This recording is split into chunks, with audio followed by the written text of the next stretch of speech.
మహిమ కలుగును గాక. సమయం ఇచ్చిన దైవజనులకి కూడి వచ్చిన మీ అందరికీ నా ప్రత్యేకమైన వందనాలు. దేవునికి స్తోత్రం. హల్లెలూయా హల్లెలూయా. అందరూ బాగున్నారండి? రాత్రి ఇందులో సగం మందే కనపడ్డారు. అంటే ఉపవాస కోటలు మొన్న అయినాయి కదండి, రెస్ట్ తీసుకున్నాం అనుకుంటున్నారా? ఒకవేళ యేసయ్య కనుక రాత్రి వచ్చేస్తే మన పరిస్థితి ఏంటండి? విడుపడతామా ఎత్తబడతామండి? మనకు ఒక ధైర్యం. అందుకునే ఇర్మియా ప్రవక్త అంటున్నాడు, చిన్నప్పటి నుంచి ఉన్న నా దేవుడే కదా, నా చెలికాడే కదా అని ఒక వ్యభిచారి స్త్రీకున్న ధైర్యం ఉందంట మనకి. ఎలాంటిదంటే ఎంతలా పోల్చాడు చూసారా? ఒక ధైర్యం ఉందండి మనకి. పర్వాలేదు, మా దేవుడే కదా, చిన్నప్పటి నుంచి ఉన్నవాడే కదా, నా చెలికాడే కదా, ఆయన నన్నేమి అందని చాలా ధైర్యంగా ఉన్నామంట. అదేమాత్రం మంచిది కాదు. కడవరి గడియల్లో ఉన్నాము, అంచి దినాలలో, అపాయకరమైన దినాలలో ఉన్నాం. కాబట్టి మనం అందరం ఎలా ఉండాలండి? సిద్ధపాటు కలిగి ఉండాలి. దేవునికి స్తోత్రం. హల్లెలూయా హల్లెలూయా. సిద్ధపడిన వారు మాత్రమే ఎత్తబడతారు. ఎవరు ఎత్తబడతారండి? సిద్ధపడిన వారు మాత్రమే. ఎలా సిద్ధపడాలండి? ఆత్మలో సిద్ధపాటు కలిగిన వారిగా ఉండాలి. వచ్చే వెళ్ళే సంవత్సరాలు గతించిపోతాయి అన్నయ్య కాదు, ఆయన ఎక్కడికి ఎక్కిరండి అన్న స్వరాన్ని మనం వినగలిగిన శక్తి మనకు ఉండాలి. అప్పుడే మనం ఎత్తబడగలుగుతాం. పెద్దయ్య గారి పాట పాడేవారు, కమ్ముకుంటూ వస్తుంది కడవరి దినము, అయ్యో అయ్యో మాకెంతో వేదన తరము, కమ్ముకుంటూ వస్తుంది కడవరి దినము, అయ్యో అయ్యో మాకెంతో వేదన తరము, తిరగను ఈతరు ఇతురు రాని, తిరగను ఈతరు ఇతురు రాని, కొనుకోవను మరి ఎదురు విడువాలను, ఎదురు కొనుకోవను మరి ఎదురు విడువాలను, వస్తుంది కడవరి దినము, అయ్యో అయ్యో మాకెంతో వేదన తరము, కమ్ముకుంటూ వస్తుంది కడవరి దినము. హల్లెలూయా హల్లెలూయా. ఏమొస్తుందంటండి? నాకు ఈ పాట రాదని ఎందుకో సడన్ గా శరణం గుర్తుకొచ్చింది. మన ఆత్మీయ నాయకులు పాడేవారు చిన్నప్పుడు. పాటలు పాడుతుంటే ఇంకా వినాలనిపించేది. ఆయన నోట్లో వచ్చేస్తున్న ప్రతి పాట కూడా, ప్రతి పాటకి అర్థం ఉండేది. ఇద్దరు పొలంలో దున్నితే ఒకరు ఎత్తబడతారు, ఒకరు విడిపడతారు. మంచం మీద ఇద్దరు ఉంటే ఒకరు ఎత్తబడతారు, ఒకరు విడిపడతారు. చక్కగా ఈ పాట పాడుతుండేవారు మన ఆత్మీయ తండ్రి గారు. దేవునికి స్తోత్రం. భయంకరమైన దినాలలో ఉన్నాం, మంచి దినాలలో ఉన్నాం. మరి ఇలాంటి దినాలలో మనము చాలా జాగ్రత్తగా ఉండాలి. చాలా మరి భయముతో కూడిన భక్తిని మనము చేయాలి. భయము లేని భక్తి వ్యర్థమని లేఖనాలు సెలవిస్తున్నాయి. కాబట్టి పరిశుద్ధాత్మ దేవుడు లేఖనంలోంచి కొన్ని మాటలు మనందరితో మాట్లాడాలి. ఒక నిమిషం తల ఉంచి ప్రార్థన చేద్దాం. పరిశుద్ధుడా మహోన్నతుడా నీకు వందనాలు ప్రభువా. ఇరుగునైనా దీని దాస్తురాల్ని చెంత నిలబడి నన్ను మరుగుపరిచినైనా, నా మాట మరుగుపరిచినైనా. మనిషిని మాట ఏ మనిషినికి ప్రయోజనం లేదయ్యా. నువ్వు మాట్లాడితేనే ప్రభువా మా బ్రతుకులు బాగుపడతాయి ప్రభువా. అయ్యా ఈ మధ్యని కాలస్వాములు నీ లేఖనములోంచి కొన్ని సత్యములు నాతో మాతో మాట్లాడండి ప్రభువా. అయ్యా జ్ఞానములని నా నోటిని వాగ్దానం ఇచ్చే వాక్యనిచ్చి వాడుకుంటానని ప్రభువా. అయ్యా తప్పనిసరిగా మీ వాక్యనిచ్చి నాయన మీ ప్రజలందరికీ న్యాయం ఇచ్చేయండి ప్రభువా. మీ సన్నిధి స్థలంలోంచండి, నీ పరిశుద్ధాత్మ సహాయం ఇచ్చండి ప్రభువా. పూర్తిగా నన్ను మరుగుపరచండి, మీరు కనబడని, మీరు మాట్లాడి మహిమ పొందుకోమని యేసు నామములో వచ్చినాము పరమ తండ్రి, ఆమేన్. హల్లెలూయా హల్లెలూయా. పరిశుద్ధ గ్రంథము నుంచి హెబ్రీయులకు రాసిన పత్రిక 10వ అధ్యాయము 24వ వచనం చదవండి. కొందరు మానుకొనుచున్నట్లుగా సమాజంగా కూడిట మానక ఒకరినొకరిని హెచ్చరించుచు ఆ దినమును సమీపించిన కొలది మరీ ఎక్కువగా అలాగూ చేయొచ్చు. ప్రేమ చూపుటకును సత్కారము చేయుటకును ఒకరినొకరు పురుకొల్పవలనని ఆలోచించుము. దేవునికి స్తోత్రం. హల్లెలూయా, హల్లెలూయా. ఇక్కడ భక్తుడు రాసిన మాట ఏంటంటే, కొందరు మానుకున్నట్టుగా, కొందరు ఏం చేస్తున్నారంటే కూడుకోవడం మానేసుకుంటున్నారు. కొందరు సమాజంగా కూడితే మానుకుంటున్నట్టుగా మనం ఏం చేయకూడదు, మానేయకూడదు అంటండి. దేవుని సన్నిధికి రావడం ఎవ్వరు కూడా అనాలోచనగా అశ్రద్ధగా ఉండకూడదు. కొందరు సమాజంగా కూడి మానుకుంటున్నట్టుగా మనం మానక మనం ఏం చేయాలంటండి, ఒకరినొకరిని ఏం చేయాలి, పురుకొల్పుకోవాలంట. దేవునికి స్తోత్రం. కొందరు మానుచున్నట్టుగా సమాజంగా కూడిట మానక ఒకరినొకరు హెచ్చరించచ్చు. ఆ దినము సమీపించిన కొలది మీరు చూచిన మీరు చూచిన కొలది మరీ ఎక్కువగా అలాగు చేయొచ్చు. ప్రేమ చూపుటకు సత్కారములు చేయుటకును ఒకరినొకరిని పురుకొల్పుకోవలను. దేవునికి స్తోత్రం. హల్లెలూయా. ఆ దినము సమీపిస్తుందని మనకు తెలుసు. మనం చూస్తున్నాం. నేను మొన్న న్యూస్ లో చూసినప్పుడు, మామూలుగా ఆ యొక్క సెల్ ఫోన్ చూస్తున్నప్పుడు చూసినప్పుడు ఆ యొక్క న్యూస్ లో ఏంటండి, మందిరాలన్నీ కూడా అంటే సినిమా హాల్ అయిపోవాలంట. మందిరాలన్నీ ఏమైపోవాలంటండి, సినిమా హాల్ అయిపోవాలంట. ఎంత దుఃఖకరము, ఎంత భయంకరమైన దినము. మరి అలాంటి దినాల్లో ఉన్నప్పుడు మనం ఏం చేయాలండి, సమాజంగా కూడిట మనం ఎంత మాత్రము మానకూడదు. ఒకరినొకరిని ఏం చేయాలండి, పురికొల్పుకోవాలి. ఎవరైనా మందిరానికి మానేస్తే రెండమ్మ మందిరానికి వెళ్ళొచ్చు. మనం కడవరి దినాల్లో ఉన్నాం, అంచు దినాలలో ఉన్నాం, అపాయకరమైన దినాలలో ఉన్నాం.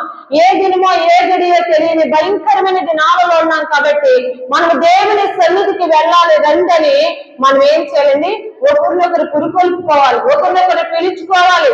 రెండని దేవుని మందిరానికి మనం ఏం చేయాలి, ప్రోత్సాహపరచాలి, ప్రేమ చూపించాలంట. దేవుని సన్నిధికి పిలిచే విషయంలో విసుగు చెందకూడదు. విసుగు చెందకూడదు. పెద్దయ్య గారు ఒకసారి పిలవంటే రాకపోతే మళ్ళీ వెళ్ళమనేవారు. ఏంటంటే పాస్టర్ గారు వస్తున్నారంటే సంఘాన్ని అంతటిని ఒక దిక్కునికి పిలాలి. ఆదివారమే కాదు, పాస్టర్ గారు ఊళ్ళోకి వస్తున్నారంటే మన ఊళ్ళోకి దేవుడు వచ్చారని ప్రజలందరికీ చెప్పాలి, సంఘస్థులందరికీ. నేను చిన్నపిల్లగా ఉన్నప్పుడు పాస్టర్ గారు వచ్చారని ప్రతి ఇంటికి వెళ్ళి చెప్తే అందరూ కూడా ఒక ఇంటికాడ కూడుకునేవారు. నిజంగా ఆయన కుర్చీలో కూర్చుంటే ఆయన చుట్టూ పాదాలు కడుగుచ్చుని ఆయన చెబుతున్న ప్రతి మాటని వింటూ ఎంతో బలపడుతూ ఉండేవారు. దేవునికి స్తోత్రం. ఇప్పుడు వారానికి 3 సార్లు దైవజనులు మన మధ్యలో ఉండడం కట్టలేదు. వారానికి ఒక్కసారి దైవజనులు వచ్చేవారు. ఈ 3 దినాలు కూడా మరి సన్నిధానంలో సంఘంలో ఆ యొక్క పెద్దలుగా ఉన్న వాళ్ళు, ఆ యొక్క వాక్యం తెలిసిన వాళ్ళు ఒకరినొకరు పురుకొల్పుకుంటూ, ఒకవేళ ఎవరికైనా దెయ్యం పట్టుకుంటూ వెళ్ళి ప్రార్థన చేసి దెయ్యాన్ని వెళ్ళగొట్టడం, ఎవరికైనా బలహీనకుంటే వీళ్ళు వెళ్ళి ప్రార్థన చేయడం, అంతగా అవసరమైతే పాస్టర్ గారు ఫోన్ చేసి రప్పించేవారు. చాలా మట్టుకి సంఘమే ఆ కార్యక్రమాలు చూసుకుంటూ ఉండేవారు. దేవునికి స్తోత్రం. హల్లెలూయా. ఎందుకంటే పురికొల్పబడాలి, ఒకరినొకరు పురికొల్పుకోవాలి, ప్రేమ చూపించుకోవాలి. సంఘంలో ఏముండాలండి, ప్రేమ చూపించుకోవాలి. ఆ ప్రకటన గ్రంథంలో ఉంటాడు కదా, నీ మీద ఒక తప్పు మాపవలసి ఉన్నది, ఎందుకంటే నీకు మొదట ఉండిన ప్రేమను నీవు వదిలితివి. మనకున్న ప్రేమ మొదటి ప్రేమ వదిలితమంట. అందుకనే మనం ఏం కలిగి ఉండాలండి, ప్రేమ కలిగి ఉండడానికి ప్రయాసపడమంటున్నాడు. దేవునికి స్తోత్రం. ఏం కలిగి ఉండడానికండి, కొరింథీయుల్లో అంటారు కదా, ప్రేమ కలిగి ఉండడానికి మీరు ప్రయాసపడాలి. మనం ఏం ప్రయాసపడుతున్నాం, దేనికో ప్రయాసపడుతున్నాం. మన ప్రయాసాలు మనకే తెలుసు, మన హృదయాంతరంగానికే తెలుసు. కానీ దేవుని వాక్యం సెలవిస్తున్న మాట ఏంటంటే ప్రేమ కలిగి ఉండడానికి మీరు ప్రయాసపడమంటున్నాడు. ఇక్కడ కూడా అదే అంటున్నాడు. మరి సమాజంగా కూడుకోవడానికి మీరు ఒకరినొకరిని పురుకొల్పుకోండి, ప్రేమ చూపించుకోండి, సత్కార్యాలు అంతే మంచి కార్యాలు ఒకరికొకరు సహకారులుగా ఉండి మీరందరూ కూడా దేవుని కొరకు సిద్ధపడమని దేవుని లేఖనాలు సెలవిస్తున్నాయి. దేవునికి స్తోత్రం. హల్లెలూయా, హల్లెలూయా.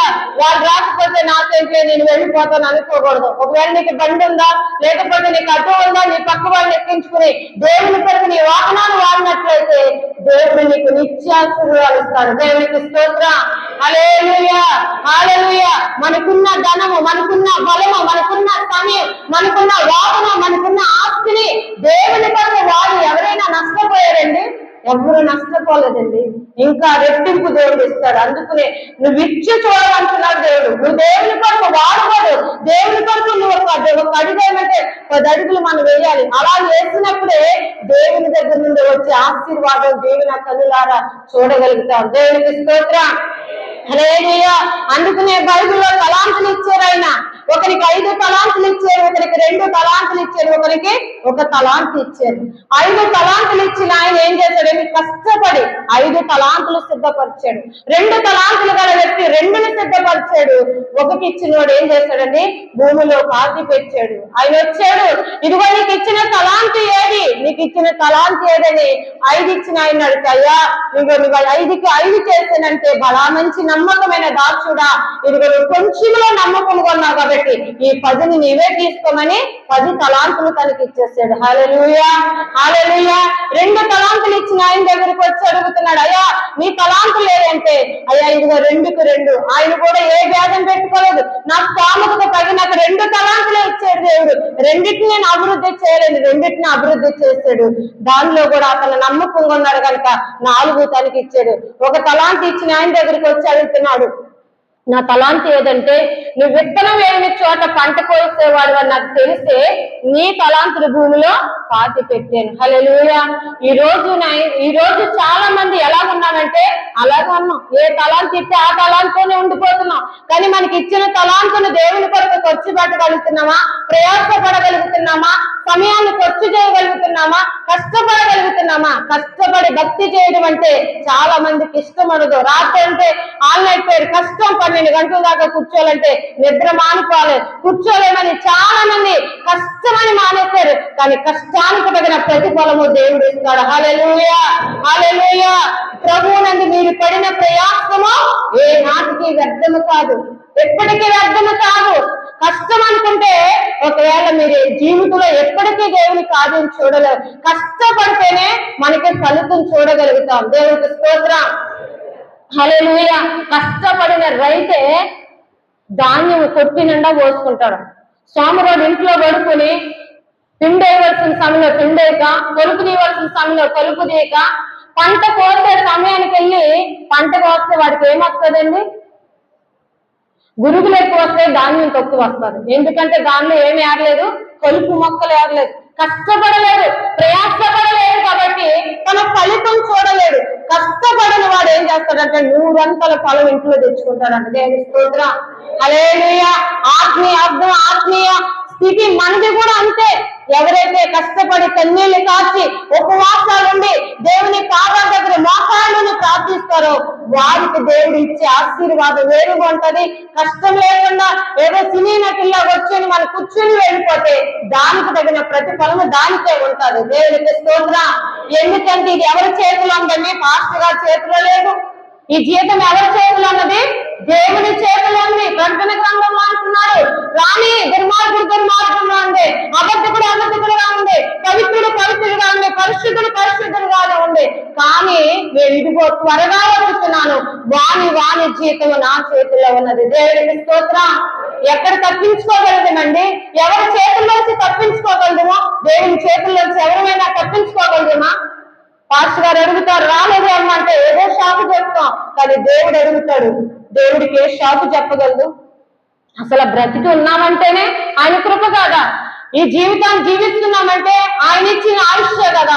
మరి ఆయన ఇచ్చిన ఆయుష్ను, ఆయన ఇచ్చిన ఆరోగ్యాన్ని దేవుని కొరకు వాడుకోకుండా మన సుఖభోగాల కొరకే, మన ఇష్ట విలాసాల కొరకే మనం జీవిస్తే దానికి ఏమైనా ఆశీర్వాదం ఉంటుందండి? దానికి ఏమైనా జీతాన్ని పొందుకోగలుగుతామా? ఏమాత్రం పొందుకోలేము. దేవునికి స్తోత్రం. కష్టపడి 5కు 5 చేసిన వ్యక్తికి 10 ఇచ్చాడు, 2కు 2 చేసిన వ్యక్తికి 4 ఇచ్చాడు. 1 తలాంతు భూమిలో పాతి పెట్టిన వాడు 1కి 1 చేస్తే ఇంకా దేవుడు సంతోషించేవాడు. ఎందుకంటే ఎక్కువిచ్చిన వాడికంటే తక్కువిచ్చిన వాడే ఎక్కువ చేస్తే దేవుడు ఏం చేస్తాడని సంతోషిస్తాడు. ఎందుకంటే కొంచెంలో కూడా నీవు నమ్మకంగా ఉన్నావు. ఎక్కువలో వారు నమ్ముకున్నారు, కానీ నువ్వు కొంచెంలో నమ్మకంగా ఉన్నావని దేవుడు ఇంకా సంతోషించి ఇంకా మంచి ఆశీర్వాదం ఇచ్చాడు. కానీ అంటున్నాడు, చెడ్డ దాసుడా, నేను విత్తనం వేయని చోట పంట కోసేవాళ్ళని నీకు తెలుసు కదా. మరి ఎందుకు నా నాన్నని తీసుకున్నావు, నా తలాంతిని ఎందుకు తీసుకున్నావు, సావుకారు ఎద్దు ఉంటే సరిపోదు కదా అని ఆ చెడ్డ దాసుని ఏం చేశాడండి, కటికి చీకట్లో వేయించాడు. దేవుడికి స్తోత్రం. హల్లెలూయా. మనకి కూడా కొన్ని తలాంతులు ఇచ్చాడు. ఆ తలాంతులు భూమిలో పాతి పెట్టేవారుగా ఉన్నామా, వాటిని మనం ఖర్చు చేసి రెట్టింపు చేసే వారుగా ఉన్నామా, మనకు మనం ప్రశ్న వేసుకోవాల్సిన సమయం. దేవునికి స్తోత్రం. హల్లెలూయా, హల్లెలూయా. అందుకునే దేవుడు అంటున్నాడు, నా ప్రియ దైవ జనాంగమా, అందరూ సమాజంగా కూడితే మానుకొనుచున్నట్టు నీవు మానుకోకూడదు. ఏం చేయాలి, ఒకరినొకరు పురికొల్పాలి, నీ పక్కను పురికొల్పాలి. అందుకునే భక్తుడు అంటున్నాడు, నీవు మండించబడాలి, అనేకులు మండించాలి, నువ్వు వెలిగించబడాలి, అనేకులు వెలిగించాలి. అంతేగాని నువ్వు చీకటి అయిపోయి అనేకులు చీకటిగా చేయకూడదు, అనేకుల్ని ఆశీర్వాదిగా చేయకూడదు. నువ్వు మండించబడాలి, అనేకుల్ని మంట పుట్టించాలి. దేవుడికి స్తోత్రం. హల్లెలూయా. పులికొల్పం అంటే అదేంటి, ఒక బిడ్డ సంఘంలోకి రానప్పుడు దైవజనుడు వెళ్ళి అడిగాడంట, బాబు మందిరానికి రావడం లేదు అంటే, లేదండి ఖాళీగా లేదు, ఇంటికాడ చేసుకున్నానండి ప్రార్థన. ఏమన్నాడండి, మాట్లాడాలి, బైబిల్ కాదు ఇప్పుడు చదివేది. ఏమంటున్నాడండి, ఇంటికాడ చేసుకుంటున్నానండి నేను ప్రార్థన అయితే మానేలేదని ఇంటికాడ చేసుకుంటున్నానండి అన్నాడంట. అప్పుడు ఆ దైవజనుడు ప్రార్థన చేసి, ఏమి చెప్పిన ప్రభువా అంటే, దైవజనుడికి దేవుడు కొన్ని కట్టెలు చూపించాడంట. ఒక పుల్ల వేసి అగ్గి ముట్టేస్తే అది రాజుకుంటది, కానీ దాని ద్వారా ఏమి రాదండి, మంట రాదు, వేడి రాదు, నిప్పులవ్వు. అదే ఉసూరు అంటే అలా పొగరాస్తూ అలాగా బూడిదగా మారిపోద్ది. మళ్ళా కొన్ని పుల్లలు తెచ్చి వేసి, కట్టెలు తెచ్చి వేసి మరి అంటించి చూపిస్తున్నారంట. చూడు బాబు, ఒక పుల్ల వేసినప్పుడు, ఒక కట్టె వేసినప్పుడు అది అలాగా చిన్నగా వేలుతా ఉంది, కానీ దాని ద్వారా ఉపయోగం లేదు. చూడు, 4 కట్టెలు వేసినప్పుడు, సహవాసంగా వేసినప్పుడు ఇవన్నీ మంట వస్తుంది, పొయ్యి మీద దాని పదార్థం ఉడుకుతుంది, దీని ద్వారా చాలా ఉపయోగం ఉంటది. అలాగే సహవాసం అనేది చాలా శ్రేష్టమైనది. నువ్వు ఒంటరిగా ఇంట్లో ప్రార్థన చేసుకుంటే అదే మాత్రం మంచిది కాదు, కొంతవరకు నీకు ఉపయోగం, కానీ సహవాసంగా కూడుకునటమే మంచిది. అందుకని అపోస్తులు ప్రతిరోజు వెంటంట రొట్టి విరిచిటి అందు, ప్రార్థన ఎందు, సహవాసం అందు ఎడతెగగా ఉన్నారంట. దేవునికి స్తోత్రం. హల్లెలూయా, హల్లెలూయా. నెలకొకసారి రొట్టి వేయడం అంటే కష్టమైపోతుంది. ఇంకెంత వారానికి, లేకపోతే రోజుకి ఎంచే సమయం ఉందండి మనకి. బిజీ, మనందరికి ఏమైపోతుందండి, బిజీ. ఏం బిజీ అండి, ఇంట్లో పని బిజీ, పని అవుతులేదండి. అదేమ్మా మందిరానికి రాలేదు, పని అవుతులేదు. అదేమ్మా మందిరానికి రాలేదు, నీరసంగా ఉంది. నీరసంగా ఉంటే డాక్టర్ రాజమండ్రి వెళ్ళమంటే వెళ్తున్నావే, హైదరాబాద్ వెళ్ళమంటే వెళ్తున్నావే, ఎక్కడికి వెళ్ళమంటే అక్కడ డాక్టర్ దగ్గరికి వెళ్తున్నావే. ఊర్లో నీ ప్రక్కనే నీ దగ్గరే ఉన్న మందిరంలోకి వస్తే డబ్బు ఖర్చు లేకుండా నీకు ఏం కలిగింది, స్వస్థత కలిగింది. దేవుడికి స్తోత్రం. హల్లెలూయా. నీరసంగా ఉంటే ఎక్కడికి రావాలండి, రోగుకు వైద్యుడు కావాలి, పాపికి దేవుడు కావాలి. దేవునికి స్తోత్రం. నీ రోగముతో ఉన్నప్పుడు పరమ వైద్యుడు మన దేవుడు ఎవరండి, యోగ అంటున్నాడు కదా, ఈ లోకంలో వైద్యులు పనికి మాలిన వాళ్ళు. ఎందుకంటే కొంతవరకు చేస్తున్నారు, వారికి అంతకపోతే ఏమన్నారు, చేతులు ఎత్తేసి ఒకవేళ మీ ఊర్లో ఏదైనా చర్చ్ ఉంటే చర్చిలో తీసుకెళ్లి పరచండి, వాళ్ళు ప్రార్థన చేస్తే బ్రతుకుతే బ్రతకొచ్చు, ఇంకా మేము చేయవలసిన వైద్యం చేస్తే చేయలేవని చేతులు ఎత్తేస్తా ఉన్నారు వైద్యులు కూడా. కానీ దేవుడు వైద్యుల చేతి దాటిపోయిన రోగులు కూడా ఏం చేస్తున్నాడండి, బాగు చేస్తా ఉన్నాడు. హల్లెలూయా, హల్లెలూయా. ఎక్కడో కాదు, నేను మీ మధ్యలో ఉన్నాను. నన్నే ఒకానొక దినాన్ని డాక్టర్ గారు, కమ్మ డాక్టర్ గారు చేతులు ఎత్తేసారంట. ఇంకా బ్రతుకుదు ఈమె బ్రతుకుదు, నేను చేయవలసిన వైద్యం అంతా చేశాను, ఈ గురక వాతువ ఎంతో మందిలో ఒక్కరిగా వస్తుంది, ఇది తగ్గుతూ లేదు, నేను చేసే పని ఏమీ లేదు. ఇప్పుడు దాకా దేవుడు అని ఏడుస్తారు కదా, ఒకవేళ మీ దేవుడు ఉంటేనే ఆమె బ్రతుకుతుంది, ఇప్పుడు ఆడవండి అన్నాడంట డాక్టర్. దేవునికి స్తోత్రం. హల్లెలూయా, హల్లెలూయా. దేవుడు ఏడండి అన్నప్పుడు వెంటనే సంఘం దైవజనులు ఎక్కడ ఏడ్చారండి, దేవుని పాదాల దగ్గర ఏడిస్తే వృద్ధ తుల్యమైన నా యొక్క శరీరంలోకి దేవుని జీవాన్ని పంపాడు. హల్లెలూయా. ఈ రోజు సజీవుల సంఖ్యలో నిలబడి ఉన్నానంటే కేవలం సంఘ ప్రార్థన, దైవజనుల ప్రార్థన. హల్లెలూయా. అందుకుని మనకి ఎవరు ఉండాలండి, సహవాసం ఉండాలి. సహవాస ప్రార్థన చాలా అవసరం. నాకు నేనే బ్రతికేస్తాను, నాకు నా ప్రార్థన చాలు అనుకుంటే సరిపోదు. సహవాసము నీకు కష్టం వస్తుంది, నీకు నష్టమా, నీకు బలహీనత, నీకు సమస్య వచ్చినప్పుడు వారందరూ సహవాసంగా ప్రార్థన చేస్తే నీకు విడుదల కలుగుతుంది. దేవునికి స్తోత్రం. నేనే బ్రతికేసానంటే చెప్పడానికి సరిపోతానండి? ఆ రోజు సంఘాలన్నీ దేవుని సన్నిధానంలో వచ్చినాయి. బలిపీఠం మీద నా దైవజనులు ఈ రోజు బ్రతికారంటే సంఘ ప్రార్థన 3-5 రోజులు 6-5 రోజులు మొఖాలు గడపకుండా గృహాల్లో ఉండిపోయి కన్నీళ్లు కాచి ఉపవాసాలుండి ప్రార్థన చేశారు. ఈ రోజు సంఘ ప్రార్థన సేవకుడు బలిపీఠం మీద కూర్చోబెట్టింది. దేవునికి స్తోత్రం. సేవకుడినే సంఘ ప్రార్థన కావాలంటే ఒక విశ్వాసగా మనకెంత ప్రార్థన కావాలి, మనకెంత ప్రార్థన కావాలమ్మా? సహవాసులు ఎప్పుడు మానుకోకూడదు. సహవాసుల్లో ప్రతి సహవాసులో మనము కూడుకోవాలి. అందుకునే పరిశుద్ధ గ్రంథంలో చూడండి, అపోస్తుల కార్యములు 12వ అధ్యాయము 5వ వచనం చదవండి. పేతురు చెరసాలలో ఉంచబడెను, సంఘమైతే అతని కొరకు అత్యాశక్తితో దేవునికి ప్రార్థన చేయుచుండెను. ఏ రోజున అతని ఎలుకలకి తీసుకొని రావాలని ఉండగా ఆ రాత్రియే పేతురు 2 శంకులతో బంధింపబడి 2 సైనికుల మధ్య నిద్రించుచుండెను. మరియు కావలి వారు తలుపు ఎదుట చెరసాల కాచుకుంటుండిరి. ఇదిగో ప్రభువు దూత అతని దగ్గర నిలిచెను. అతడుండిన గదిలో వెలుగు ప్రకాశించెను. దూతర పేతురు పక్కన తట్టి త్వరగా లెమ్మని చెప్పి అతను లేపగా సంఖ్యలో అతని చేతి నుండి ఊడిపడెను. అప్పుడు దూత అతనితో, నీవు నడుమ కట్టుకుని చెప్పులు తొడుక్కొనమనెను.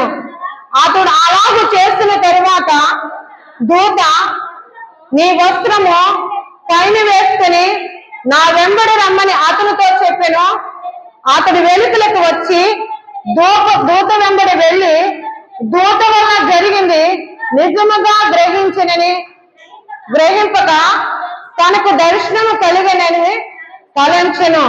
మొదటి కావలిని 2వ కావలిని దాటి పట్టణకపోవు ఈయనక గౌని యొద్దకు వచ్చినప్పుడు తనంతటా అదే తెరుచుకునేను. దేవునికి స్తోత్రం. హల్లెలూయా, హల్లెలూయా. చూసారండి, పేతురు గారు దేవుని వాక్యం ప్రకటిస్తుండగా హేరోదు కాలంలో మరి దేవుని ప్రజల్ని ఇబ్బంది పెట్టి పేతురు గారిని కూడా చెరసాల్లో వేశారు. పేతురు గారు చెరసాల్లో వేసినప్పుడు పేతురు గారు ఏం చేస్తున్నారని చెరసాల్లో హాయిగా ఏం చేస్తున్నారమ్మా? నిద్రపోతా ఉన్నారు. కానీ సంఘం నిద్రపోయిందా? సంఘం మేల్కొంది. ఎందుకంటే మా దైవజనుడు ఆ యొక్క చెరసాల్లో ఎంత మాత్రం ఉండకూడదని సంఘం అంతా అత్యాశక్తిగా, ఏంటమ్మా? సంఘం అంతా అత్యాశక్తిగా, మొదటి, రెండోది సహవాసంగా, మూడోది ఏకాత్మ కలిగి వాళ్ళు కూడుకుని ఏం చేస్తున్నారండి? ప్రార్థన చేస్తున్నారు. హల్లెలూయా, హల్లెలూయా, హల్లెలూయా. అత్యాశక్తి మనలో ఉండాలి, మనలో సహవాసం ఉండాలి, మూడోది ఏకాత్మ ఉండాలి. ఈ 3 కలిగి ప్రార్థన చేస్తుంటేనండి సంఘం ప్రార్థిస్తే చెరసాలలో తలుపులు ఏమైపోయిందండి? తెరుచుకున్నాయి. దేవుని దూత పరలోకం నుంచి ఆ చెరసాల్లోకి దిగి వచ్చింది. సంఘ ప్రార్థన దేవదూతను దించింది. హల్లెలూయా, హల్లెలూయా. ఈ రోజు మన ప్రార్థన దేవుని దర్శనాన్ని చూడగలుగుతున్నామా? దేవుని వాగ్దానాన్ని పొందుకోగలుగుతున్నామా? దేవుని స్వరాన్ని వినగలుగుతున్నామా? అసలు మన ప్రార్థన ఎక్కడికి వెళ్తుందో మనకు అర్థం ఉందా? పరమునికి వెళ్తుందా? పరమునికి వినబడుతుందా మన ప్రార్థన?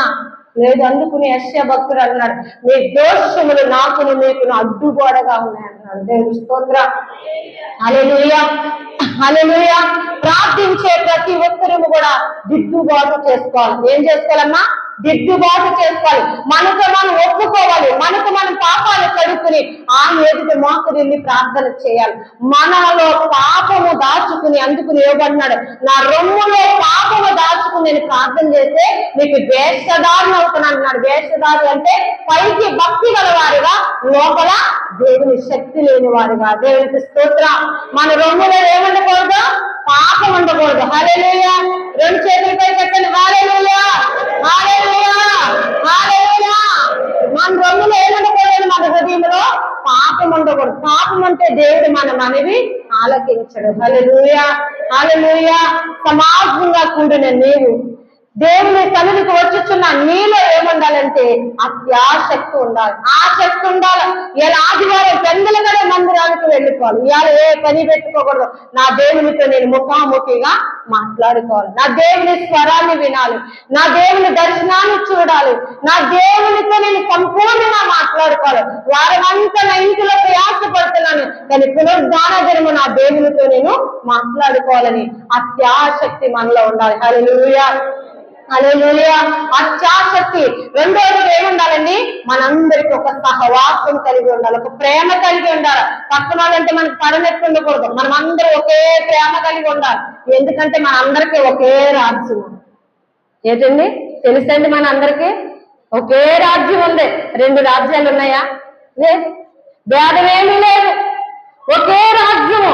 ఒకే రాజ్యంలోనికి మనం వెళ్ళాలి అంటే మనం ఎలా ఉండాలండి? అందరూ ఒకే సహవాసము కలిగి ఉండాలి, ఒక తల్లి బిడ్డలాగా ఉండాలి, ఒక కుటుంబముగా ఉండాలి, ఒక శరీరముగా ఉండాలి.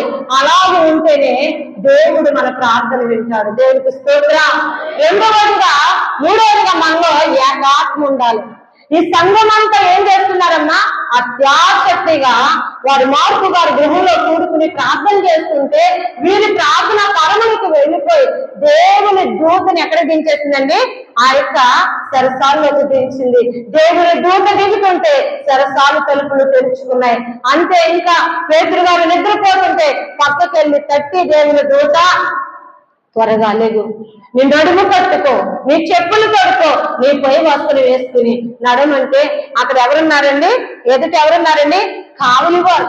చాలా మంది కావలి వారు ఉన్నారు, కాపలా కాస్తున్నారు. తెల్లవారితే ఈయన మరలా న్యాయ తీర్పులో తీసుకెళ్తారు, ఏదో చేస్తారు. తీసుకెళ్ళక ముందే సంఘ ప్రార్థన దైవజనుడికి ఏమిచ్చిందండి? విడుదల ఇచ్చింది. దేవునికి స్తోత్రం. హల్లెలూయా, హల్లెలూయా. ఆయన లేచాడు బయటికి, కావలి వారు ఎదుటి నుంచి బయటకు వచ్చాడు. మరలా కావలి వారిని దాటుకుని వస్తే ఎన్ని ఉన్నాయంటండి? మొదటి కావలి వారు, రెండవ కావలి వారు, మూడోది ఏంట?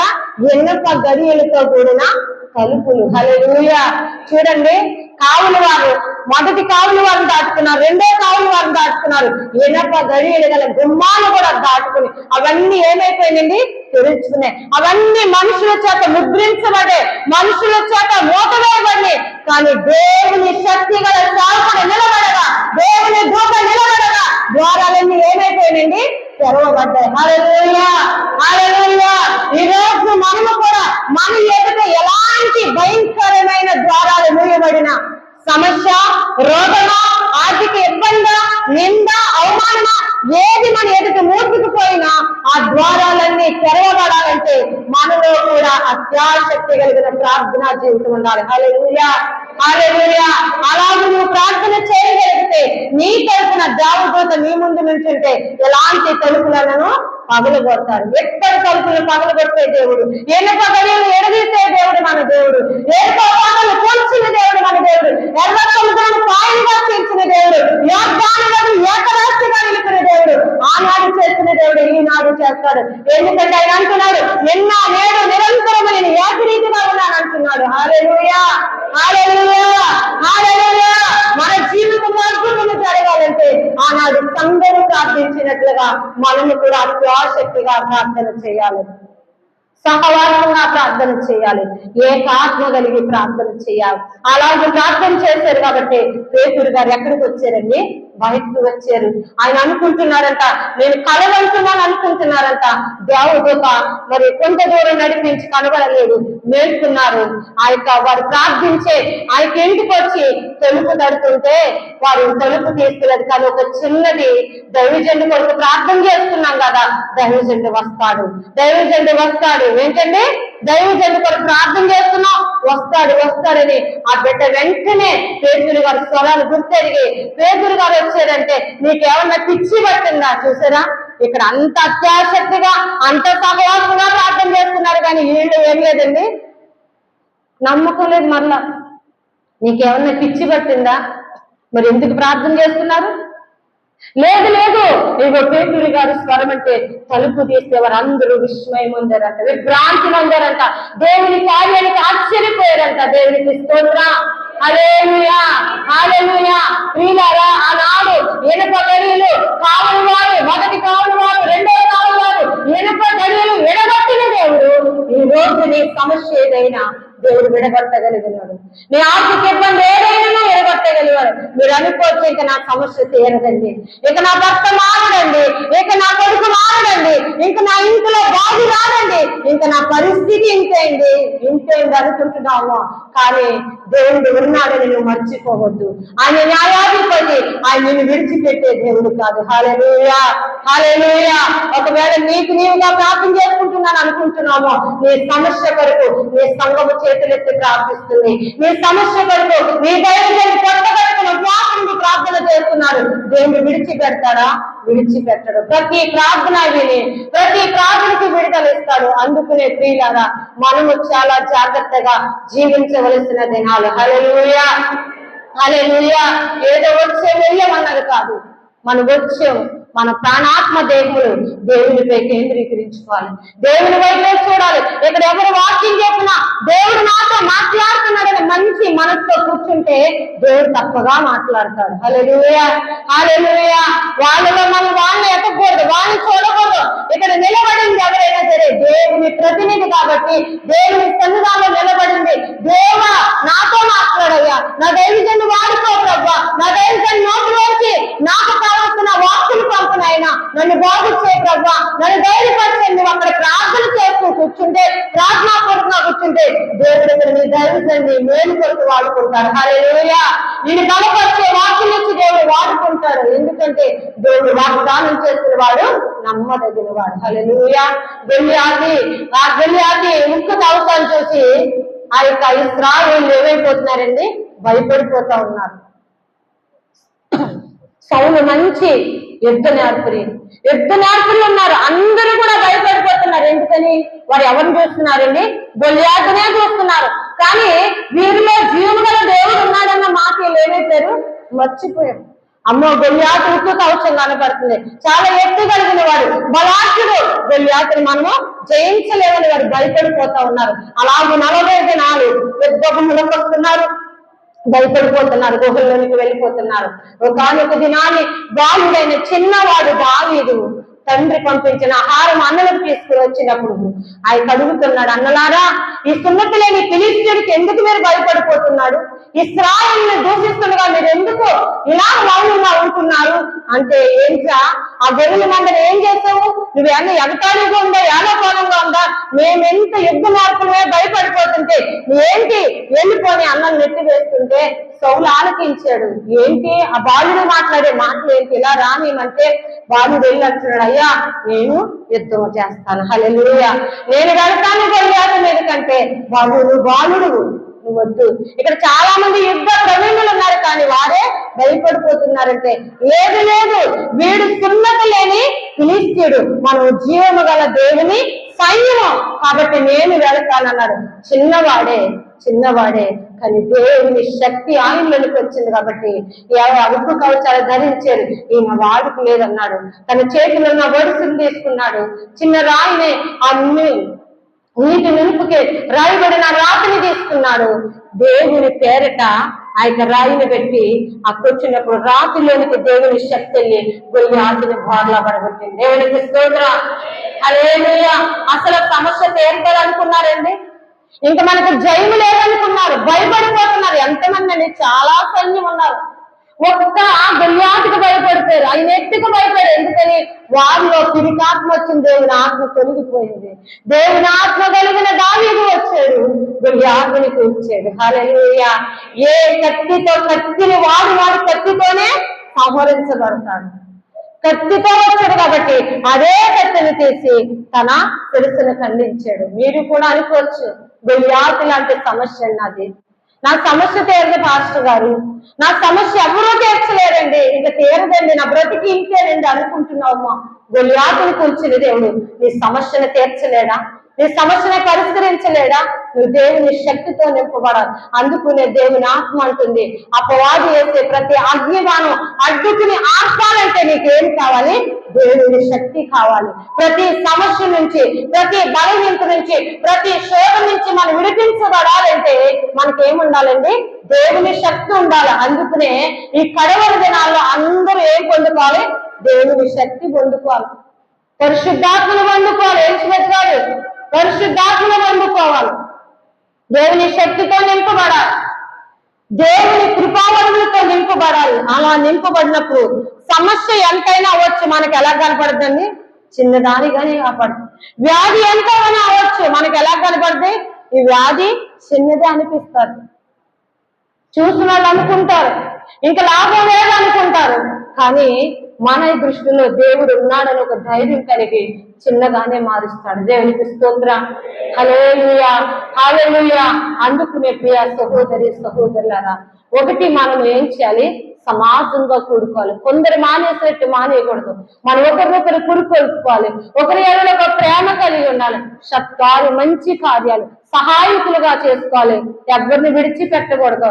ఒకవేళ నీకు చేతనైనంత మట్టుకు నువ్వేం చేయాలి? ఎదుటి వ్యక్తికి సహాయం చేయాలి. మేలు చేయలేండి ఎరిగి కూడా నువ్వు మేలు చేయకపోతే పాపం అంటున్నాడు. ఏదో పెద్ద పాపం అనుకోకండి, ఏదో వ్యభిచారమే పాపం అనుకోకండి, దొంగతనమే పాపం అనుకోకండి. మనకు మేలు చేయగలిగినప్పుడు మేలు చేయకపోవడమే పాపము. దేవునికి స్తోత్రం. హల్లెలూయా, హల్లెలూయా. కాబట్టి రెండవదిగా దేవుడు సంఘము అత్యాశక్తిగా ప్రార్థన చేసింది. మనలో కూడా ఏముండాలండి? అత్యాశక్తిగా ప్రార్థన చేయాలి. మనలో ఆసక్తి తగ్గిపోకూడదు. ఒక నెల, సంవత్సరాలు గడిచిపోతున్నాయా, అయినప్పటికీ మనం బలహీన పడకూడదు. ఎందుకంటే మన దేవుడు గొప్పవాడు. ఒక ప్రణాళిక ఉంది మన పట్ల. ఏదో గొప్ప ప్రణాళిక ఆలస్యం అయ్యే పనిది నా పట్ల ఏదో ఆయన ప్రణాళిక ఉన్నదని మనం గ్రహించాలి తప్ప ఇక జరగదు నా జీవితంలో అని మనం నిరాశని స్పృహ చెందకూడదు. అందుకునే బైబిల్లో ఒక స్త్రీ కనబడుతుంది. ఒక విధవరాలంటండి ఆ న్యాయస్తుడి దగ్గరికి వెళ్ళిందంట. దేనికంటండి? తనకు తన ప్రతివాదికి న్యాయం తీర్చమని వెళ్ళిందంట. అతను ఎవరండి? అన్యాయస్తుడు. అన్యాయస్తుడని తెలిసి కూడా ఆమె దేనికి వెళ్ళిందండి? న్యాయానికి వెళ్ళింది. కానీ ఆయన రోజు ఇప్పుడు రా, రేపు రా, సాయంత్రం రా అంటే ఈమె టైం తప్పకుండా ఆ అన్యాయస్తుడు ఏ టైం పడితే అదే టైంకి వెళ్ళిపోయి కూర్చుండేదంట. అతడికి ఆలోచన కలిగిందంట. కొన్నాళ్ళు తిప్పాడంట. రెండు చేతులు పైకి స్తోత్రాలు చెప్పండి. హల్లెలూయా, హల్లెలూయా. నేను సహించలేను అలా ఉంటే. దేవునికి స్తోత్రం. హల్లెలూయా, హల్లెలూయా. అయితే కొంతకాలం వరకు తిప్పాడంటే తర్వాత తనలో ఆలోచన వచ్చిందంట.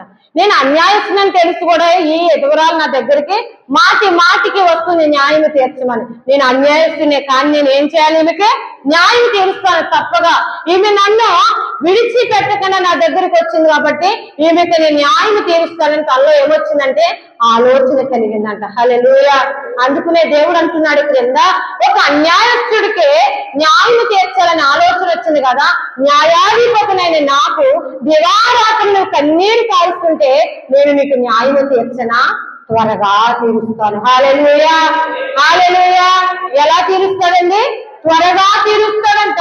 మరి తీర్చాలంటే మనము ఏం చేయాలి? విసుగుగా ప్రార్థించే వారి కొరకు యేసు ప్రభువు ఉపమానం చెప్పారు. మనం విసుగు చెందకూడదు. ప్రభా సంవత్సరం అయిపోయింది, నా జీవితంలో ఏ కార్యం చూడలేదని మనం విసుగు చెందకూడదు. ప్రతిరోజు దేవుని దగ్గర మనం ఏం చేయాలండి? గోజాడాలి, ప్రార్థన చేయాలి. ప్రభా నన్ను జ్ఞాపకం చేసుకొని అందరి కొరకు ప్రార్థన చేసి నన్ను కృపతో జ్ఞాపకం చేసుకో. ఎవరు అడిగారండి? హిజ్కియా అడిగాడు. అయ్యా నన్ను కృపతో జ్ఞాపకం చేసుకొని ఒక కన్నీరు ఇడిస్తే దేవుడు అంటని సహించలేకపోయాడంట. హిజ్కియా కన్నీరు వెంటనే చూస్తాడంట, వెంటనే జవాబు ఇచ్చేసాడు. మన కన్నీరు చూస్తే దేవుడు తట్టుకోలేడు. మన బిడ్డలు కాల్చినా మనం ఒక్కోసారి కఠినాత్మలు అయిపోతాం, కానీ మన దేవుడు తట్టుకోలేడు. హల్లెలూయా, హల్లెలూయా. ఆయన తట్టుకోలేకే ఈ దూరం అయిపోయిన మానవుడు పాపంలో పతనమైపోతాడని మరలా మన కొరకు ఓ మనిషిగా ఈ భూలోకానికి వచ్చి తన రక్తాన్ని చిందించి తన ప్రాణాన్ని మన కొరకు ప్రాణంగా పెట్టాడు. హల్లెలూయా. ఏ తల్లి అయినా మన కొరకు ప్రాణం పెడుతుంది, ఏ తండ్రి అయినా పెట్టగలుగుతారా? పెట్టలేరు. అంటారు, అయ్యో నా బిడ్డ కూడా నేను చచ్చిపోయినా పర్వాలేదు, నా బిడ్డ బ్రతికితే చాలు అంటారు. అమ్మ నీ బిడ్డకు నీ ప్రాణం పోయాలంటే ఎలాగెళ్ళినా అలా అంటామంతే, ఆ టైం వస్తే వెళ్ళలేరు. దేవునికి స్తోత్రం. కానీ దేవాది దేవుడు అలా కాదు, నీ కొరకు నా కొరకు ఆ మండు టెండలో కల్వరి గిరిపైన మనందరం నశించిపోకూడదని, ఆ నిండు స్థలంలో మనము ఉండాలని తన ప్రాణాన్ని ప్రాణంగా పెట్టాడు. హల్లెలూయా, హల్లెలూయా, హల్లెలూయా. కాబట్టి నా ప్రియ సహోదరి సహోదరులారా, ప్రార్థన ఎప్పుడు ఆయన విడిచిపెట్టడు. ప్రార్థనకి మనకి ప్రతిఫలం ఉంది. ప్రార్థన అనగా ప్రభుతో సంభాషించుట, ప్రార్థన అనగా దేవునితో మాట్లాడుకునుట. మనం దేవునితో మాట్లాడుకుంటే ఎలాంటి సమస్య అయినా చిన్న సమస్యగా మారిపోతుంది. పేతురు సమస్య చిన్నదండి, ఇనప గడియలు వేసేయబడ్డాయి, 2 కావుల గుమ్మాలు ఉన్నాయి, ఆయన ఎదుటి కావులు వాళ్ళు ఉన్నారు. వీళ్ళందరికీ ఏమొచ్చిందండి? కనబడలేదు. పేతురు గారు దేవదూత వెళ్తుంటే వీళ్ళందరూ అయోమయంగా ఉండిపోయారు. వాళ్ళకి అర్థం అవ్వలేదు, ఎందుకంటే దేవుడు వారి కనుమబ్బుని కలుగు చేస్తాడు. హల్లెలూయా. దేవుని కార్యాలు మన జీవితాల్లో కూడా అలాగే ఉంటాయి. ఇక మబ్బు వస్తుంది, తొలగిపోతుంది. మన సమస్య కూడా వస్తుంది, మబ్బులాగే తొలగిపోతుంది. ఆ ధైర్యం మనకు ఉండాలి. ఎంత పెద్ద సమస్య అయినా పర్వాలేదు అనుకుంటే పర్వాలేదు అన్నట్టు అయిపోదు. సమస్యను చూసి మనం భయపడకూడదు, కానీ సమస్య మనం చూసి భయపడాలి. ఎందుకంటే జీవము గల దేవుని కుమార్తె, జీవము గల దేవుని కుమారుడు కాబట్టి ఈ సమస్య నేనేమి చేయలేను, సిగ్గుపడి సమస్య వెళ్ళిపోవాలి తప్ప సమస్యను చూసి మనం సిగ్గుపడకూడదు. దేవునికి స్తోత్రం. హల్లెలూయా, హల్లెలూయా. కాబట్టి ప్రియులారా, 3వదిగా చూసినట్లయితే యోబు గ్రంథము 22వ అధ్యాయము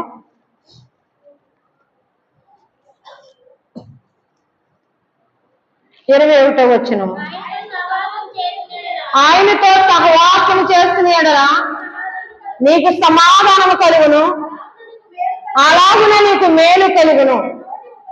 ఆయన నోటి ఉపదేశమును అవలంబించుము, ఆయన మాటలు నీ హృదయంలో ఉంచుకొనుము. సర్వశక్తుల వైపు నీవు తిరిగిన యెడల నీ గుడారులున్న దుర్మార్గతను దూరముగా తొలగించిన యెడల నీవు అభివృద్ధి పొందెదవు. దేవునికి స్తోత్రం. హల్లెలూయా, హల్లెలూయా. అయితే దేవుడు అంటా ఉన్నాడు, ఇదిగో నువ్వు ఇలాంటి భయంకరమైన పరిస్థితుల్లో ఉన్న నీ జీవితము ఎవరితో సహవాసం కలిగి ఉండాలండి? దేవునితో సహవాసం కలిగి ఉండాలి. దుష్ట సాంగత్యం మంచి నడవడిని చెరిపివేస్తుంది. ఈ లోకంలో ఏమున్నది? యవనస్తులారా, దుష్ట సాంగత్యం ఉన్నది. ఏమున్నది? ఇలా చూడాల, ఏమున్నది? ఈ లోకంలో దుష్ట సాంగత్యం ఉన్నది. దుష్ట సాంగత్యం మనం మంచి వాడిమైనా కానీ మనం ఏం చేస్తుంది? చేపకి పట్టుకోవాలంటే ఏం వేయాలి? ఎరేయాలి. అలాగే మనకి కూడా దుష్టుడు ఏదో కోరిక, ఏదో ఆశ. ఒరే బాబు, ఆ ముసలోడిలాగా నువ్వు దేవుని మందిరాన్ని పోతావు ఎట్లా బాబు, నువ్వు యవనస్తుడు కనుక నువ్వు కొంత ఎంజాయ్ చేయాలిరా బాబు.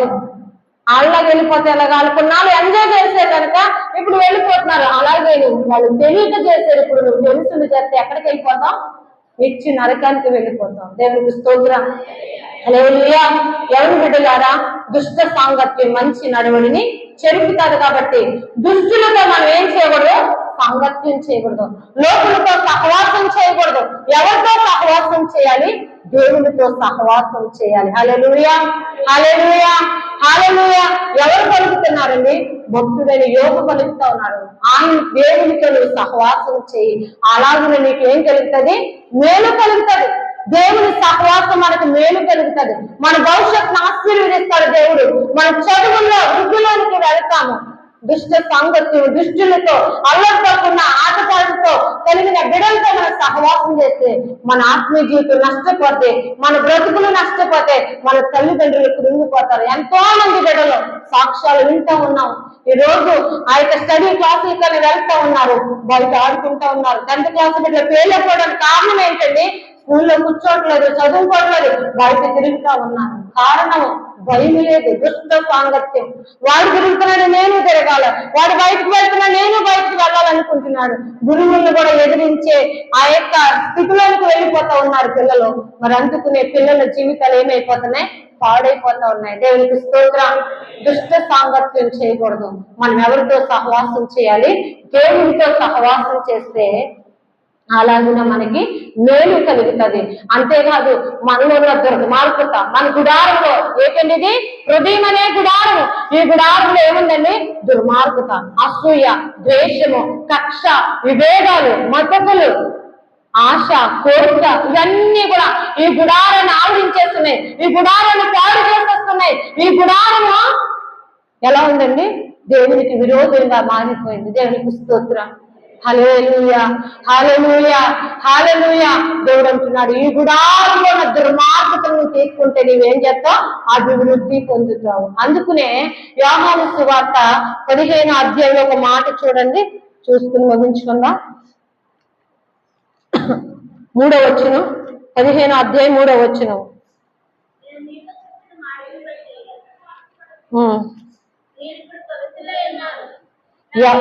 ఎవడు నా యందు నిలిచియుండునో, నేను ఎవని యందు నిలిచియుండునో వాడు బహుగా ఫలించును. నాకు వేరుగా ఉండి మీరేమీ చేయలేరు. ఎవరైనా నా యందు నిలిచియుండుని ఎడల వాడు తీగ వలె బయట పారవేయబడి ఎండిపోవును. మనుషులు అట్టి వాటిని పోగు చేసి అగ్నిలో పారవేతురు. దేవునికి స్తోత్రం. హల్లెలూయా.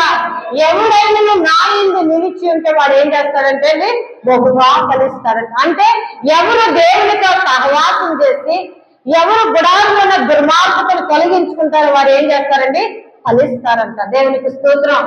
అభివృద్ధి పొందుతారంట. అభివృద్ధి పొందని ఎంత ప్రార్థన చేసినా అభివృద్ధి రాదు. మన గుడారంలో దుర్మార్గం తీయాలి. ఇప్పుడు నాకు ఇక్కడ ఏదో దెబ్బ తగిలిందండి. ఈ దెబ్బ శుభ్రంగా కడిగి కొట్టేస్తే మాంతది. ఇది నొప్పి వచ్చేస్తుందని పైపైన కడిగేసి కొట్టేస్తే లోపల ఏమైపోద్ది కుళ్ళిపోద్ది, సీమ్ పట్టేద్ది. డాక్టర్ గారి దగ్గరికి వెళ్ళి అయ్యా ఇది చాలా నొప్పి వస్తుంది, పైపైన మాత్రమే కడిగి కొట్టేయండి అంటే డాక్టర్ ఏమంటాడు పైపైన కొట్టేస్తే నీ శరీరం ఏమైపోద్ది కుళ్ళిపోద్దమ్మా, చేయి తీసేలా. నువ్వు బాధపడుతున్నావు నేను చూడకూడదు. దీన్ని గట్టిగా ఏం చేయాలి, దీన్ని పిండాలి. దీన్ని ఏం చేయాలండి శుభ్రంగా పిండాలి. దీనిలో ఉన్న కుళ్ళంతా పిండి కొట్టేస్తే నీ చెయ్య బాగుపడతారు. హల్లెలూయా, హల్లెలూయా. మన ఆత్మీయ జీవితం కూడా అంతే. మనం దేవుల్లో నాటబడి ఉండాలి. పైపైన నాటబడితే మనం ఏమైపోతాం వేడి లోతుగా లేకపోతే ఎండిపోతాం. తట్టుకోలేని శ్రమ రాగానే రాలిపోతాం, వాడిపోతాం, కాలిపోతాం. ఎండిపోయిన చెట్టుని ఎవరైనా ఇంట్లో పెట్టుకుంటారా, పెరట్లో ఉంచుకుంటారా? ఎండిపోయిన ఎంటుకలు అనేసి పట్టుకెళ్ళి అగ్ని వేసి కాల్చేస్తారు. దేవునికి స్తోత్రం. హల్లెలూయా. దేవుడు అంటున్నాడు నా యందు మీరు నిలిచి ఉంటే బహుగా ఫలిస్తారు. ఎవరి యందు నిలిచి ఉండాలంటండి దేవుని యందు నిలిచి ఉండాలి. నేను నిజమైన ద్రాక్షావల్లిని, మీరు తీగులు. మీరు నాలో నాటబడి ఉంటే బహుగా ఫలిస్తారు. లేక బయట నాకు వేరుగా మీరు ఉంటే ఎండిపోతారు, అగ్ని చేత కాల్చి వేయబడతారు. హల్లెలూయా, హల్లెలూయా. నా ప్రియ సహోదరి సహోదరులారా, పరిశుద్ధాత్మ దేవుడు మీతో నాతో మాట్లాడుతున్న మాట ఏమిటంటే దేవునితో సహవాసం చేయాలి. మన గుడారంలో దుర్మార్గతను విడిచిపెట్టాలి. సహవాసం చేస్తున్న నీవు నేను గుడారంలో దుర్మార్గతను తీసుకుంటే అభివృద్ధి పొందుతాం. ఒకటి సమాజంగా కూడుకోవాలి, ఒకరినొకరు కొనుక్కోవాలి, ప్రేమ కలిగి ఉండాలి, సత్కార్యం చేసుకోవాలి. అంతేకాదు అలాగే చేసుకుంటున్న మనము అత్యాశక్తితో ప్రార్థన చేయాలి, ఏకాగ్రత ఉండాలి, సహోదరు ప్రేమ కలిగి మనమందరం కూడా దేవుని సన్నిధానంలో ప్రార్థన చేస్తే పేతురు గారు శంకులు విడిపోయినట్టుగా మనకున్న సమస్యలు విడిపోతాయి, మనకున్న రోగాలు స్వస్థత పొందుతాయి, మనకున్న ఆర్థిక ఇబ్బందులు తొలగిపోతాయి. దేనికోసం కొన్ని సంవత్సరాలుగా కన్నీరు కాల్చి ప్రార్థన చేస్తున్నావో అది మీకు విడుదల కలుగుతుంది. అది ఎలాంటి గొడ్డ సమస్య అవ్వచ్చు, ఒక పేరుగా నీవు అనుకుంటున్నామో కానీ తీర్చగలిగిన దేవుడు మన యేసయ్య. హల్లెలూయా, హల్లెలూయా. అంతేకాదు ప్రార్థిస్తున్న నీవు దేవునితో సహవాసం చేయాలి. దేవునితో సహవాసం చేస్తున్న నీ జీవితంలో ఏమిస్తాడండి సమాధానం ఇస్తాడంట. మనుషులతో సహవాసం చేస్తే మనకి అసలు సమాధానం ఉంటుందండి. ఓడానికి 2 వేసేస్తారు, ఒకటానికి 2 వేసేస్తారు, ఉన్న సమాధానం పోతారు. వాళ్ళ దగ్గరే మనం సహవాసం చేస్తే వాళ్ళ దగ్గర ఆలోచన కంటే దేవుని దగ్గర ఆలోచన ఉత్తమమైనది. దేవుని ఆలోచన మనకు న్యాయం తీరుస్తాడు, మన పట్ల ఆయన ఉద్దేశాన్ని నెరవేరుస్తాడు. మనుషులు సహవాసము మనుషుల్ని బాధపరుస్తుంది, గాయపరుస్తుంది, చిన్నదైతే పెద్దది చేస్తుంది. అదే మన దేవుడైతే దానిని ఏం చేస్తాడు? సమాధానపరుస్తాడు. హల్లెలూయా. ఈ సమస్య ఏదైనా పర్వాలేదు, ఎలాంటిదైనా పర్వాలేదు, ఈరోజు దేవుడితో సహవాసం చేయి. ఎంతవరకు చేయలేదా పాస్టర్ గారు అనుకోవచ్చు, చేస్తాం కానీ సరైన రీతిలో చేయలేకపోయాం, అందుకునే ఇంకా మన సమస్యకి జవాబు లేదేమో, ఇంకా మన ఆర్థిక ఇబ్బందులు తీర్చబడతలేదేమో, ఇంకా మనం అనుకున్న పనులు జరుగుతలేదేమో, లేదా ఇంకా రక్షణ కార్యం మన జీవితంలో జరుగుతలేదు. దేవునితో సరైన రీతిలో సహవాసం చేస్తే సమాధానం కలిగింది, అలాగనే నీకు మేలు కలుగుతుంది. నీ గుడారంలో ఉన్న దుర్మార్గతను తొలగించే నువ్వు అభివృద్ధి పొందుతావు. హల్లెలూయా, హల్లెలూయా. అభివృద్ధి కావాలి అంటే ఎంత కష్టపడాలి, ఎంత కష్టపడాలండి, ఎంత కష్టపడాలి. అభివృద్ధి ఊరికనే వచ్చేద్దా? కొబ్బరికాయ చెట్టే కానీ కొబ్బరికాయలు కాసేస్తాయమ్మా, దానికి ఏం చేయాలి? చిన్నప్పటి నుంచి ఆ మొక్కను పెంచి పెంచి పెంచితే చక్కగా పెద్దగా దానికి ఎరువేయాలి, ఎరువు కట్టాలి, నీరు పెట్టాలి, అన్ని చేస్తే దాని కాలం వచ్చినప్పుడు దానికి తగిన ఎరువు పెడితే అది ఫలాలను ఇస్తుంది. అలాగే మన ఆత్మీయ జీవితం కూడా అంతే. ఎంతగా ప్రయాసపడాలి, ఎంతగా కష్టపడాలి దేవుని సన్నిధానంలో. కష్టపడకుండా ఫలితాన్ని మనము చూడలేము. హల్లెలూయా, హల్లెలూయా. మన జపని శాస్త్రి గారు అయ్యారు అంటున్నారు, ఆన్లైన్ అయిపోయారంటే ఫస్ట్ లో భయం వేసేదంట. సేవకు వచ్చిన కొత్తలో బాబాయ్ రాత్రి అంతా ప్రార్థన చెయ్యాలా, చాలా కష్టం కదా, రాత్రి అంతా ఎక్కడ ప్రార్థన చేయగలమని దైవజనులు భయపడుతూ ఉండేవారంట. అయినా మరి చెయ్యాల, ప్రార్థన చేస్తేనే ఫలితం చూస్తామని అలా కొంచెం ప్రార్థన చేసేవారంట. కొన్ని విషయాలు సంఘం అందరి కొరకు చేసే అంశాలు అయిపోయాయంట. 11:05 ఇంకా చాలా టైం ఉంది కదా, మళ్ళీ అప్పుడు డోలకు పట్టుకుని తనకు వచ్చిన పాటలన్నీ పాడుకుండేవారంట. అలా జాయిగా 4:05 దేవునికి స్తోత్రం. అమ్మయ్య గట్టెక్కేసాను అనుకునేవారంట. అయినా ఆయనకి ఏం లేదంటండి, తృప్తి లేదంట. అంటే సంపూర్తిగా ప్రార్థనలో గడవలేదు కదా. 11 వరకు ప్రార్థన అయింది, 11 నుంచి ఏం చేశారు? పాటలు పాడుకుంటా ఉన్నారు. ఇంకా నాకు తృప్తి లేదు. మళ్ళా నెలలో ఏం చేశారంట? ఇంకొక గంట ప్రార్థన వేయించుకుంటారని మళ్ళా నెలలోగా. అలాగే ఇప్పుడు ఒక రాత్రి అంతా దేవుని పాదాల దగ్గర, ఒక నెలలో 4 రాత్రులు నిద్ర లేకుండా దేవుడి దగ్గర గడుపుతా ఉన్నారంట. హల్లెలూయా. ఒక వారంలో 2 రాత్రులు ఆంధ్రప్రదేశ్ చేస్తున్నారంట. మరి చేస్తుంటే ఈ రోజు ప్రపంచం అంతా ఆ పరిచయం ఏమవుతుందండి? ఆ శక్తి వారి మాటలు విని ఎంత మంది రక్షించబడుతున్నారు, ఎంత మంది రోషము తెచ్చుకుని దేవుడి కొరకు భక్తిగా బ్రతకాల. చేస్తే ఇలాగే భక్తి చేయాలా, లేకపోతే మన భక్తి వ్యర్థమని ఎంతో మంది ఒక ప్రతిష్ట కలిగి, ఒక వైరాగ్యం కలిగి దేవుడి కొరకు రోషంగా జీవిస్తా ఉన్నారు. దేవుడికి స్తోత్రం. హల్లెలూయా, హల్లెలూయా. మన భక్తి ద్వారా మనమే కాదు అనేకులకి ఏం కావాలి? వైరాగ్యం కలగాలి. అయ్యో వాళ్ళు అలాంటి భక్తి చేస్తున్నారు కదా, నేను కూడా భక్తి చేయాలి, అలాంటి పరిశుద్ధత నాకు కావాలి, అలాంటి పట్టుదల నాకు కావాలని మనం వెలిగించబడిన వెలుగు, మనలో ఉన్న మంట పక్క వారిని తాకాలంటే వేషధారణ భక్తి కాదు, విరిగి నలిగిపోయిన భక్తి. హల్లెలూయా, హల్లెలూయా. ఏ భక్తి అండి? విరిగి నలిగిపోవాలి. నాకు మారంటే ఎవరు మారరు. అందుకునే పౌలు గారు అంటున్నారు, నేను లోకానికి పత్రికగా మారిపోయాను అంటున్నాడు. హల్లెలూయా, హల్లెలూయా. మనమైతే బైబిల్ చదువుతున్నాం, మనం లోకం చదువుతున్నాం. అందుకునే లోకానికి ఒక మంచి పత్రికలుగా మనం మార్చబడాలి, ఒక సువార్తక పత్రికలుగా మనం మార్చవాలి. మన మాదిరికరమైన జీవితాన్ని బట్టి, మన భక్తి జీవితాన్ని బట్టి లోక మార్పులోనికి రావాలి. వీరు దేవుని ప్రజలు, వీరు దేవుని దగ్గరికి వెళ్ళి ఖచ్చితంగా కరెక్ట్గా భక్తి చేశారు కాబట్టి ఈ రోజు ఈ స్థితిలో ఉన్నారని అనేకులు గుర్తించి నీ వెనుక ఎంతమంది రావాలి? 10 మంది రావాలి. ఒక యూదుని చెంగు పట్టుకుని 10 మంది అన్యజనులు వస్తారంటాడు. హల్లెలూయా, హల్లెలూయా. ఎప్పుడు ఆ కార్యం జరుగుద్ది? నీకు నాకు భారం ఉండాలి, నీకు నాకు పట్టుదల ఉండాలి, నీకు నాకు అనేకులు వెలిగించగలిగిన ఆ అగ్ని, ఆ మంట, ఆ దాహము మనలో ఉంటే ఆ యొక్క పేతురు యోహాను వీధి వెంబడి వెళ్తుంటే ఆ నీడబడిన రోగులు ఏమయ్యారండి? బాగుపడ్డారు, స్వస్థత పొందారు. హల్లెలూయా, హల్లెలూయా. అట్టి శక్తి గల కార్యాలు జరగాలంటే ఒకటి మనం సమాసంగా కూడుకోవాలి, సహవాసంగా ప్రేమ కలిగి మనం పురుకొల్పుకోవాలి. రెండవదిగా అత్యాసక్తిగా మనం ప్రార్థన చేసే వారిగా ఉండాలి. అత్యాసక్తిగా ప్రార్థిస్తున్న నీలో నాలో ఏముండాలండి? ఈ ఆత్మ ఉండాలి. అందరూ సహవాసంగా కూడుకొని ప్రార్థన చేయాలి. అలాగే ప్రార్థన చేస్తే యోగు గారు చెప్పినట్లుగా దేవునితో సహవాసం కలిగి ఉంటాము. దేవునితో సహవాసం కలిగిన మనకు సమాధానం ఇస్తాడు. సమాధానం ఇచ్చిన మనకు దేవుడు మేలు చేస్తాడు. మేలు కలిగిన నీ నా బ్రతుకుల్లో అభివృద్ధి సిద్ధపరచబడి ఉంటది. హల్లెలూయా, హల్లెలూయా.